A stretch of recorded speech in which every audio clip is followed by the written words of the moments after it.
City কর্পোরেশনে দায়িত্ব পালনে ব্যর্থ হলে স্বেচ্ছায় অথবা বাধ্যতামূলক অবসরে পাঠানো হবে, এমনটা জানিয়েছেন ডিএসসিসি প্রশাসক মোহাম্মদ আব্দুস সালাম। বিদ্যানন্দ ফাউন্ডেশনে আয়োজিত বর্জ্য শোভাযাত্রা এবং ক্লিনিং ডে উদযাপন অনুষ্ঠানে বক্তব্য রাখেন তিনি। সকালে রাজধানীর শাহবাগে হওয়া আয়োজনে প্রশাসক আরও বলেন, দূষণে সারা পৃথিবীতে ঢাকার অবস্থান খুব খারাপ।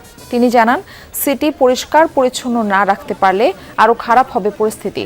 সবাইকে নিজ দায়িত্বে শহর পরিষ্কার রাখার আহ্বান জানান তিনি। বলেন, শহর ক্লিন ও গ্রিন করতে সবার অংশগ্রহণ প্রয়োজন। সিটি কর্পোরেশনের একার পক্ষে শহর পরিষ্কার রাখা সম্ভব নয়। শোভাযাত্রাটি শাহবাগ থেকে শুরু হয়ে শহীদ মিনারে শেষ হয়।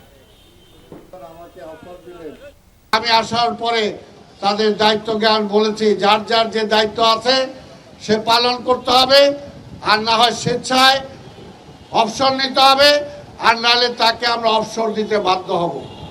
পরিষ্কার কথা, যে যে কাজ করবেন সেই কাজ সিনসিয়ারলি করতে হবে।